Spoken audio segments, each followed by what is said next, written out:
Today on Coding 1, let's play some games, let's play some music, plus discussing object-oriented programming and function returns. Netcasts you love. From people you trust. This is Twit. Bandwidth for Coding 101 is provided by CacheFly at CacheFly.com.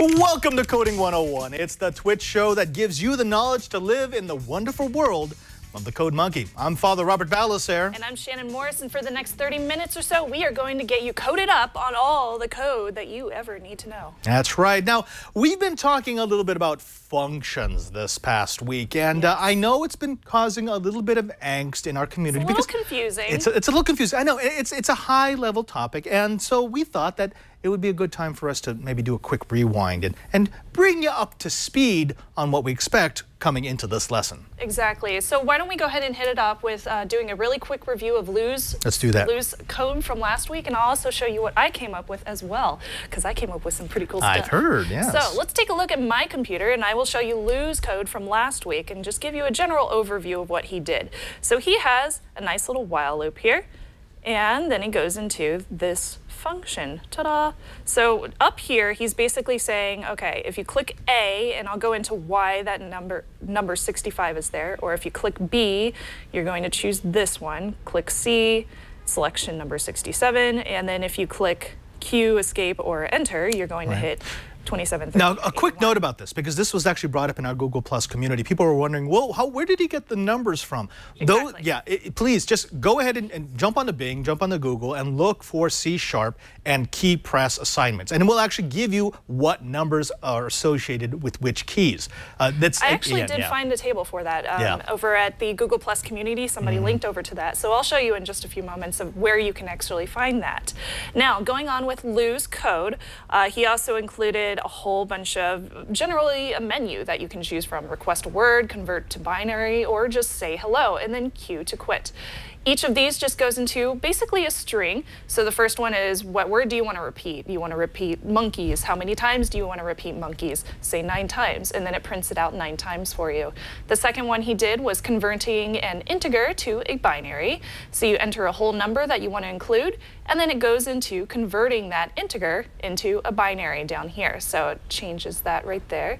And as we scroll down, we see the third option, which is just saying hello. So it takes your name and it says hello to you. So let's go ahead and hit start. So I'll click on start and run it. So it just gives me the menu. I'll say, let's choose A. What word do you want to repeat? Monkey. How many times? 7 times. Monkey. B is converting to a binary. So I'm going to convert, let's do 56. So it converts that, a whole bunch of zeros. Wow, that's a lot of zeros. And then C is just saying, hi, Shannon, and I'll hit Q to quit. So very, very simple, and it basically took everything that we have learned up to this point and included all of those as different menu options. Right. So with my example, I decided to make a little game out of it. So I'm going to go up here to Open Project. I'm going to choose my project, my Snubs example, console number 1. Let's choose episode 6, Snubs example. Okay, so if you take a look at this one, it kind of starts off the same way as Lou's example. So I have this while loop up here. If you choose A, number 65, if you choose this one, it says magic. That's the name of that function. Right, so you're just calling a function called runaway, a function called magic, and a function called sword. Exactly, and then Q to quit. Down here, we have a whole bunch of different write lines for the menu. Run away, use a magic spell to stun him, stick him with the pointy end of my sword, because I watch way too much Game of Thrones. And then we have all of the different string options for you. So the first one is, the dragon chases you, fries you to a crisp. Oh, maybe I shouldn't give all these away. Oh, well, so now let's play the game. Let's play the game, shall we? Oh, wait. All right, do you want to play a game? So you walk into a forest looking for trouble. What do you do when you run into a dragon? So I'll say, I'm going to do A, I'm going to run away. So in red, it tells you the dragon chases you and fries you to a crisp. Game over. So let's try again. So I'm going to choose, this time I'll choose stick him with the pointy end of my sword. You use the sword on the dragon's weak point and destroy the beast. Congrats, you won. Do you want to play again? Yes, I do. Okay, so let's choose B this time. I'm going to use a magic spell to stun him. So what kind of magic spell do you use? Oh, Avada Kedavra. Avada Kedavra. I can't remember. Sorry, Harry Potter fans. Yatta! Your magic spell, Avada Kedavra, destroys the dragon instantly. You won! Yay! No, and then we can choose. I love this because, I mean, this may be a little too old school for you, but I definitely grew up with MUDs, right? The dungeon adventures, text-based. That's why I like doing I love it. And you know, now you did a very simple one. It's very, very simple. I could do much, much more advanced and have, like, if you choose magic, then you get a whole bunch of other options. So what kind of magic would you prefer? Fire, water, or air? And then if you choose air, something else happens, or you run away and fly off into the wilderness. So I could just definitely go much deeper with it, but I chose to keep it very simple for time and because, well, I didn't feel like that much time. You get to the end of the program, you go, okay, I'm kind of done with this. No, but what I like about this is your code demonstrates a few things that are very important about functions, and that is you want to be able to call these things whenever. If you were doing a full-blown text adventure, you don't want to have to put a bunch of if-else statements always at every point, spelling out every possible situation and every possible outcome. This way you could say, okay, here's outcome 1, outcome 2, outcome 1,000, and I just call it when I need it. Yeah, exactly. I love that. That's really, really good. Super, super fun. Now, we were speaking about the character code, the different character codes that you can use in Visual Basic for Windows. I found the whole table of all the different keys that you can use and what their value are. So you have all sorts of different ones and descriptions on this link. This is over at msdn.microsoft.com. We'll put this link in the show notes for everybody that needs to use this, but this will give you a general overview of all the different ones and a nice little description of each one. Also, I did want to mention, whenever you do use this, it doesn't matter if you use lowercase or uppercase, because either way your output is going to be the same. Correct. Yay! Yatta. Now, we had a whole bunch of really fun I love this part of the show now. I mean, anytime we get to see what people have done with some of the code that they've gotten from the show, please, more of that. I totally agree. So we got quite a few on Google+. I'm just going to pull these up real quick, and of course you can find our Google+ community over at gplus.to/twitcoding101. This first one comes from Benjamin. He sent in 3 different ones. He just sent us the code, so I went ahead and compiled each one. This first one is very simple. It's basically just asking you to type in a 3-letter airport code, and then it gives you the actual name of that airport. So he only has a few ones available for this example, so I'll type in FRA, not FRE, I'm dumb, FRA, and it's Frankfurt. Would you like to go on? You can choose yes or no. So I'll choose no, and it closes it. Very simple, very basic program. You come in, it asks you what data you need interpreted, it gives you the output, and then it asks you if you want to quit. Yeah, it's great. It's very simple. I liked it a lot. The second one asks, how many numbers do you want to sort? So I'll say, I'm going to sort 6 of them. Number 1 is going to be 3, number 2, 65, 44, 78, 65, number 5 will be 12, and number 6 will be 9. So it takes those numbers and it sorts them from low to high. And that's actually way more useful than it might look, because that's a basic sort function. It uses a series of conditions to tell whether or not is this number higher, is this number lower, is this number, where should it go in the order. That's actually key. That is a piece of programming that you will use time and time again. And it's a very, very simple script, as you could tell when I was scrolling through it as well. So very easy to write, and I really enjoyed that one. Now his third one was awesome. I love this one. So let me just turn up my speakers real quick. Oh no. Okay, so if we take a look at this, he called it stopwatch. And if I scroll down, you see it says Super Mario right here. That's kind of weird. That's a strange duration of the song. And then over here, we have a whole bunch of beeps. That's a lot of beep and Strange, beeps. right? Okay, so let's click start.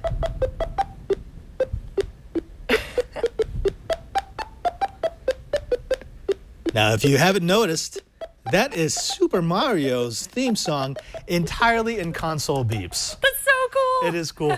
Now, let this run. I will say, and I said this in the pre-show, when I was teaching, this would be the first thing I would tell my students they can't do. I didn't want console beeping just because they would always overuse it.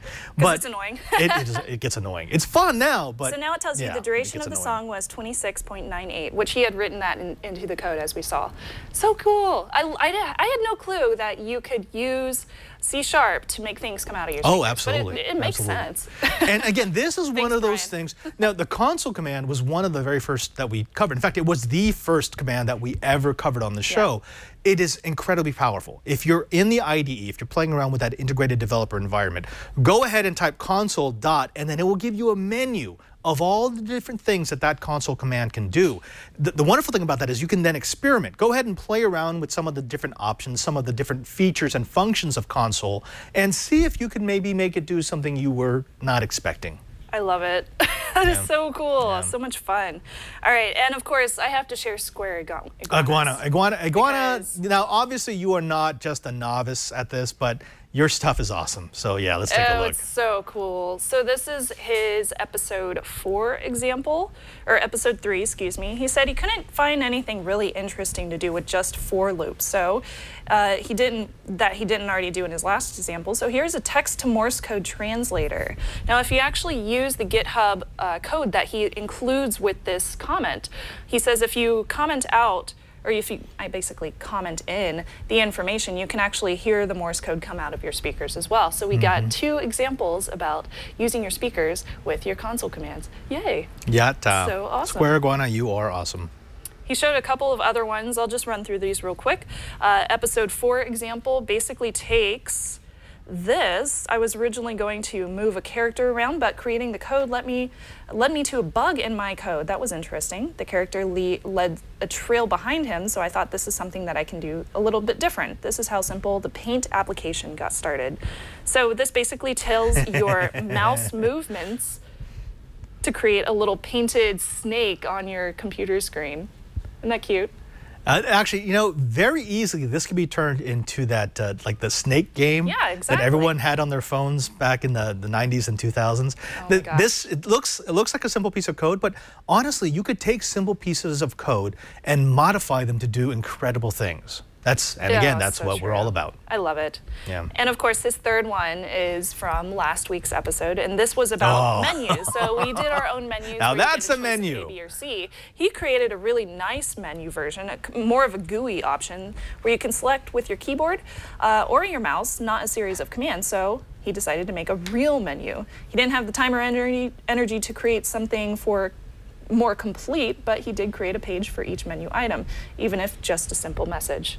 Very, very cool. Thank you, Square Iguana. Those are really awesome. You rule, and we will always play your stuff. Yes, great examples, and again, please make sure you give us your examples. Either put them into the G+ page with the output, or give us your code. And you know what? If you give us your code, we'll add it to the Coding 101 Git so that people can play with it. Again, this is one of the things that I do all the time. I don't know about you, Shannon. Yeah, I'm getting really excited about it. Right. It's so fun. You take code that works and you go, oh, that's great. I wonder what happens if I do this. Let's put this, let's add another loop. Let's put another console command. Yeah. And that's how you learn. So how about let's move on? Yeah, I think so. Now we're going to move on by moving back. I think we should do a little bit more review about functions because I was a little bit confused. People kind of freaked out. People freaked out. And it's okay. It's okay to freak out. It's because functions are so important, no matter what language that you're using, it begs a little extra time. But before we get to functions, I want to talk a little bit about something else that a lot of people were demanding we talk about in episode 1. It just didn't make sense. Now it does. That is object-oriented programming. Have you heard about this, Snubs? I think so. I heard some people mention it in the Google Plus community, but I'm still curious what makes object-oriented programming different from any other programming. Right. So the programming that you may be used to, let's say you started with BASIC. Okay, let's go way, way back. That's more structured programming. And in structured programming, the data is separate than the code. So what you do is you write the code, and then you run the data through the code, and you get output. Oh, okay. And it works. Structured program is actually very simple to pick up because in writing the instructions, it's easy for me to picture what it's going to do.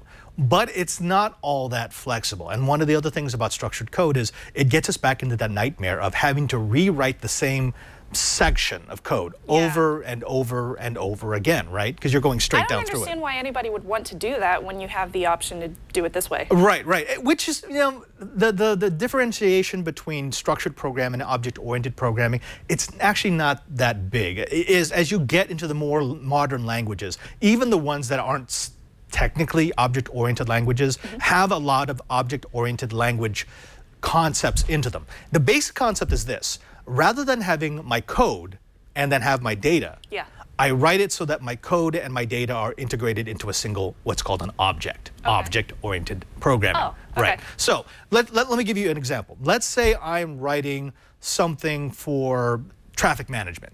Okay. Right? In structured programming, I would write this crazy, crazy long piece of code that could account for all the different variables that might possibly run through a traffic system. And then I would run data through it to see what kind of output I got. Okay. Right? Easy if it's a short program, but if that's long, I mean, forget that. It would get confusing. Incredibly confusing. In an object-oriented programming language, what I would do is I would break it down, just like we were always talking about from episode 1, breaking things down into their component parts, into the puzzles that could be solved easily by a computer. So rather than saying I've got one long program that runs the traffic lights, I say I have one object that turns lights green. I have one object that turns lights red. Right. I have one object that looks at the cameras to see how the traffic is moving. That's the world of the object-oriented programming. It looks at code and at data as one thing. Rather than separating it, it says, here's a chunk of the world, I'm going to pull it out, and this is how I deal with it. Oh, wow. Okay. Yeah, that makes sense. Easiest way I can explain it. Yes. And that's why even languages that aren't technically object-oriented languages, they have a lot of object-oriented components, because if you're breaking down the puzzle into those pieces that the computer can understand, you're essentially treating it like an object-oriented language. Okay. All right? Okay. Does that make sense? It makes sense. Good, good. All right, now let's break this down a little bit. What I'd like to do is, if you could go ahead and bring up our GitHub and go ahead and bring up episode 5 code, we're going to look at some of the topics that we touched on last week in order to do a revamp of functions. Now, going to the Blackboard, this is the exact same Blackboard we had from last week. We know that the basic structure of a function is this: visibility, return type, name, parameter. Now again, to explain that, visibility is just whether or not the function can be seen by whatever. You can set it public, you can set it private, there's a couple of other different visibility parts. Don't get confused by that, because the main action is going to happen after it. That's this: the return type, the name, and the parameters. These are probably the most important things you'll deal with right now, before you get into super crazy complicated programs. The reason for that is the return type is something we're going to be playing with today. We've been using functions just to execute static code. Right. Right? So we've been using them like procedures. In other words, Yes. when I call the function, go do something. Yes. But that's not the most cool thing that a function can do. What a function can do is actually return something to us. So we could give it some data, it could work on that data and then return an answer to us. Oh, that's cool. So we could make it do math, or we could make it relay a really broad example for just typing a few keys. Or we could say return a string, something that we wanted to print. You know, all basically anything that's a variable, anything that you've played with already when we were talking about variables, you can make a function return. Cool. The way that we do that is this: we have to tell the compiler what kind of data is it going to be returning back. Is it going to give me an integer? Is it going to give me a string? Is it going to give me a floating point? All those different types work here. Now the name is just, it's like a variable. It's just the name of the function. And you can name it whatever you want. I can name it anything I want. Just remember that because it's object-oriented programming and because it's a function, we like to call functions that are descriptive. Right? I don't want to call this function X, because function X could mean anything. I want to say light turn red. Well, a good example was when I did my little game on here, my text-based adventure game. I named my different functions sword, magic, and runaway, just one word. Exactly, right. And it was descriptive enough that I knew exactly what it was going to call back.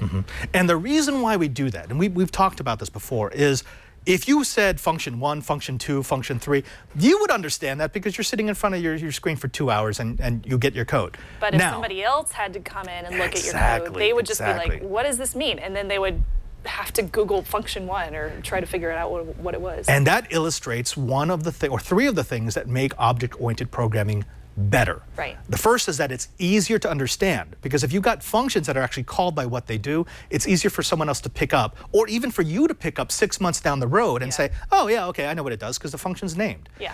Also, it's easier to maintain. In other words, if I need to fix it, if I have to go back in the code, I don't have to remember, oh, it was function 5532 that did this, or no, I look for, there's something wrong with the menu.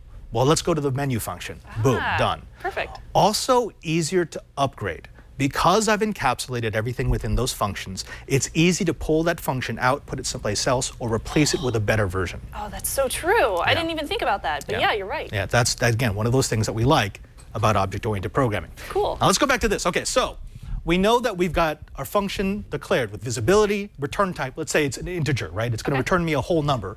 And then the name is going to be date of birth. This, an answer. Answer, sure. Again, that's not a great name. No. I would never use that in an actual program, but we're going to do it here because the chalkboard is small.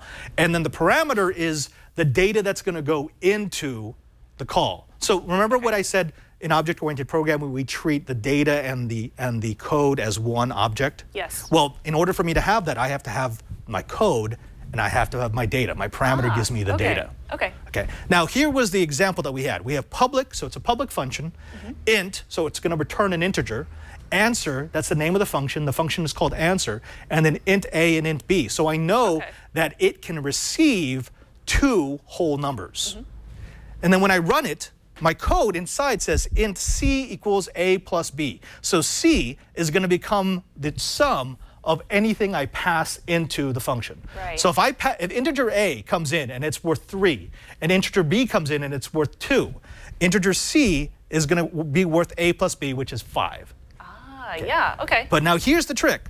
Return. Return. We didn't use this in any of the functions from last week, right? Return c. So what I'm now saying at the bottom of this function is take the value of c and return it. Return it as answer. So whatever piece of code called the function. So I called it. I get it. Yeah. So when it will come. Awesome. So let's say I sent it answer x, y, and x was worth 3 and y was worth 2. Yeah. When I call it, this is going to come back and replace answer with 5. Right. Yeah, That's I totally get That's all it now. it is. Yeah. So that's what a function is when we're using the return. That's so cool. All right, so we have a public integer named answer. It's going to look at both of those integers, a and b, whatever that input ends up being. And then it runs the code that says integer c is going to equal those 2 inputted numbers, a and b, and it's going to return to you that answer, which is c. Right.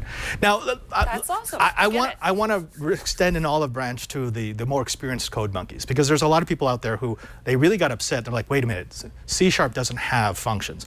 That is technically true, because C# doesn't have any standalone functions. Every function inside of C# is attached to a class, which is another programming thing that we're not going to talk about right now, which technically makes it a method. But it works the exact same. And the reason why we're calling it a function is because function is the universal term. That works across all programming languages.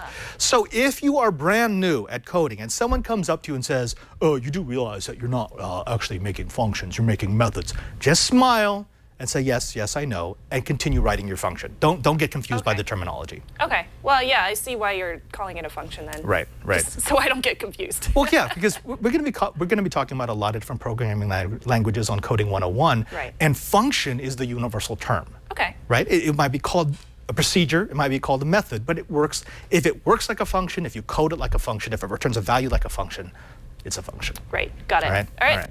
Now, isn't this normally the time of the show where we invite someone, like a code warrior, to come on? I think it is. Yeah. I think it is. Yeah. You know what I hear? I hear Lou. You hear a call? Oh, I hear a call. Actually, I hear the beach. Lou, where are you? Hey guys, I'm in San Diego this week. It's actually raining here, so I brought the rain with me. Ladies and gentlemen, Mr. Lou Maresca, he is our code warrior. He's an employee of Microsoft.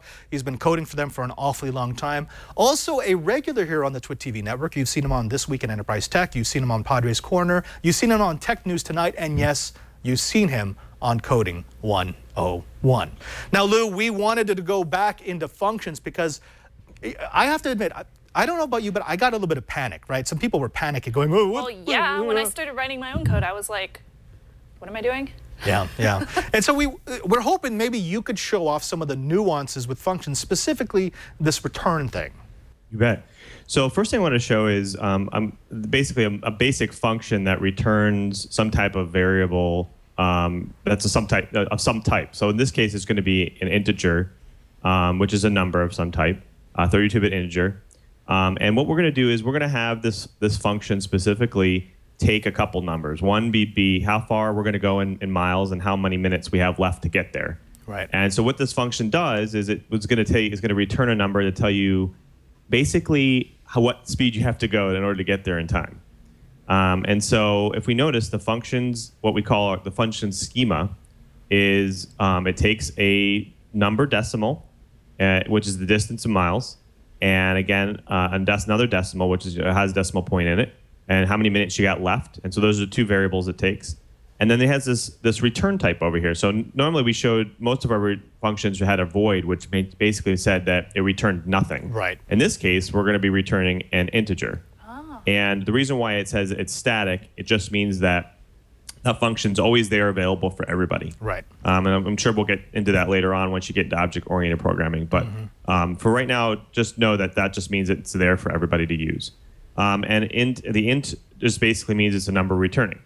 So in here, real quick, I set a variable. So basically, this is my return variable. If you notice down here, I have a return statement saying this is the number I'm returning. And if I actually remove this return statement, if I comment it out real quick, you'll notice that it gets angry at me. It says not all code paths have any return value, right. And the return bit's because I have a return value here. Right, it's because you said int, so you're telling it that the function is going to be returning something, and then within the code, there's nothing that actually returns a value. That's right. That's right. The IDE is going to get angry at me and saying, what's going on? Why aren't you returning anything? So I'm going to put this back, and then that should go away. And now I'm actually returning the variable that I created up here. And I can get rid of all of this code if I really wanted to. If I comment this all out, it'd just be returning required speed. And that would meet the requirements of that function because it's returning a number. Which would be 0. That's right. So in this case, I'm just going to do a real quick calculation. Obviously, amount of hours based off the minutes. And then I'm going to calculate the speed by rounding down the number of miles, distance miles divided by how many hours. And that should give me miles per hour. And then that will return back. And so if I go back up to how I'm calling this function, again, this is just some console stuff, but it just says how many minutes into your appointment. And again, the way I'm calling the function is by, if you go down here, once I get the minutes left and the distance in miles from the console, this is the same console stuff we've done before, I then call the function right here. And you notice I'm passing in both the distance in miles and the minutes left into that function. And then you notice this little equal guy over here. That's basically saying, the return type, or that number that I'm returning, save it in this other variable called speed in miles per hour. Right. So once we have that, we are just going to display that to the user and say, okay, this is how fast you actually have to go in order to get there in time. And then I also have another function that actually, Lou, let's step back just a second, because the integer line. So starting with integer speed in MPH. Yep. Okay, so this is an interesting line here because he's declaring a variable, an integer called speed in MPH, and it's equal to, then he calls the function. He's calling the function called required speed in MPH, and he's passing it two numbers as parameters, distance in miles and minutes left. So again, this is one of those things that... That's just like what you had on the board. It's exactly what we had on the board, but he's doing it all in one line. That's cool. I'm sorry, Lou, go ahead. No problem. So exactly what you said. So once we pass it in, it does its all magic that's underneath the hood here, and then it returns the number back, and we stored it in the speed in miles. And then all we do right now, then we basically display it to the user, and we say, hey, this is the speed you have to go in order to get there in time. And then we also have a little function for people who are using metric. We have one that converts miles per hour to kilometers per hour, and that basically is another function. It's a very, very simple function, and all it's doing is taking the speed, which is a number, in miles per hour, and again, it's doing a little math on it, converting that to kilometers per hour, and then it's returning. We said we're going to return an integer or number type, and we need to return that, so we're basically returning the number. And then again, back up here, we store that in another variable. So again, we do the equal sign, say the variable equals the return of that function, and then we write that again to the console. So we run this,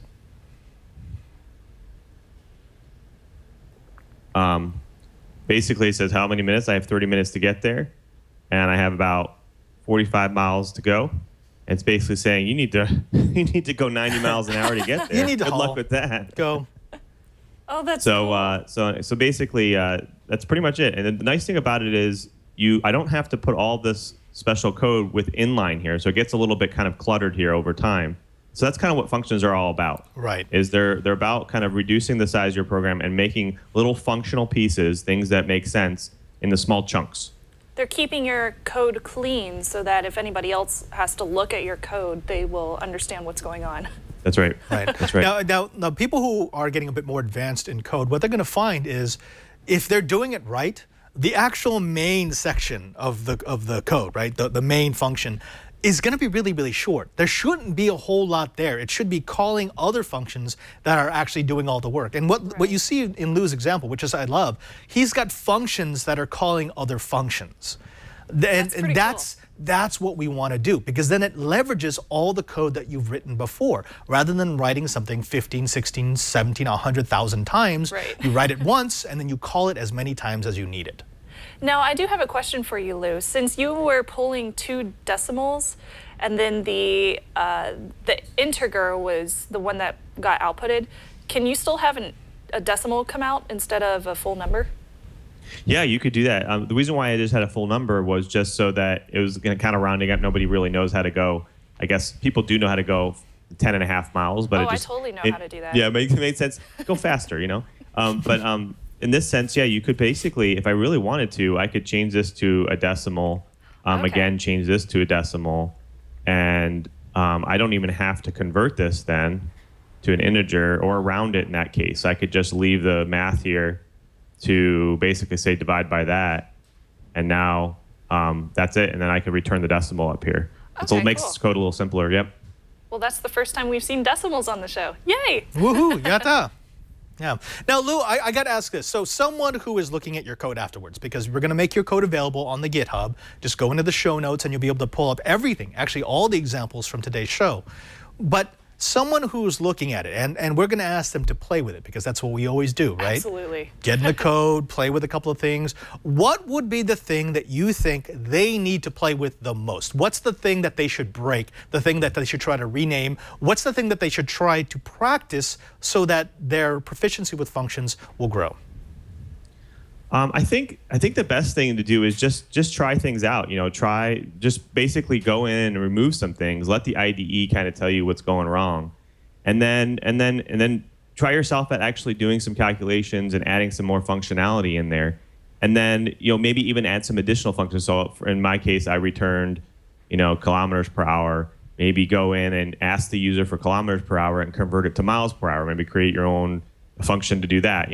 Add some more functionality to the application, try it out, and see how those functions then work for you. Yeah. Now, T. Joe in the chat room actually has I remember this. I love this. When I was still working code, he said one old school rule of thumb was, in general, that a function should stay within one screen load. So you shouldn't have to scroll up or down.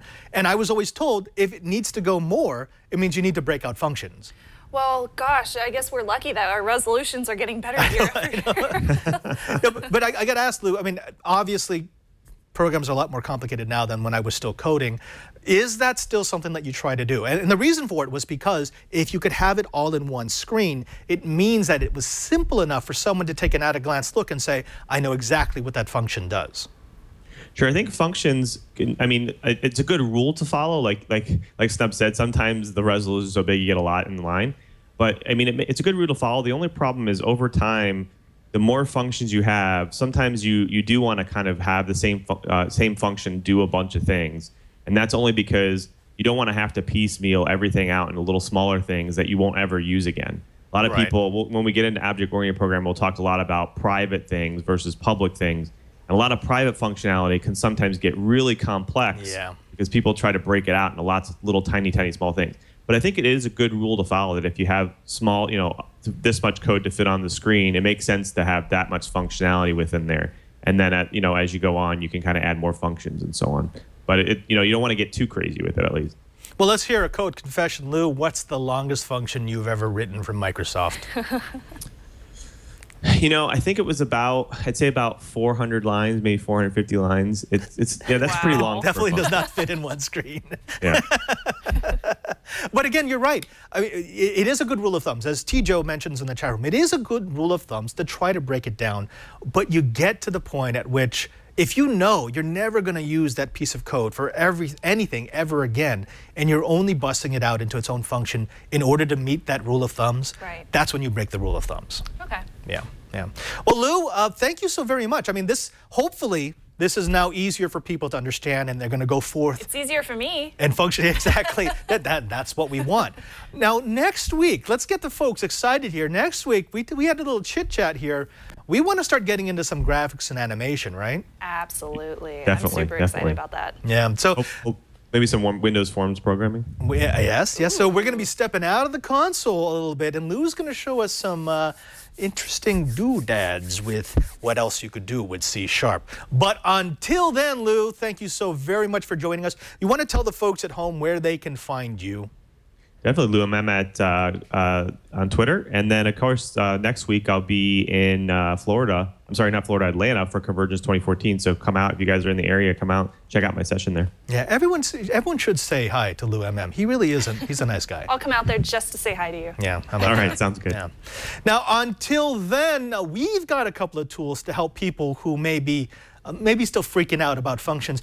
Shannon, you want to tell them all about our show notes? Absolutely. So we are over at twit.tv/code. That's where you can find all of our show notes and a link to our GitHub, which is where we post all of the code from Lou as well as myself. That's right. And don't forget to subscribe to us on iTunes. If you're an iCoder, we want you to spread the word about Coding 101 wide and far. And you can help us tell the world about the rise of the Code Monkey. Go ahead and jump into iTunes and make sure to subscribe to help us stay up on that leaderboard. And of course, if you're not on iTunes, you can also find us on YouTube. We're at youtube.com/twitcoding101. Exactly. Please subscribe. Yeah, please do.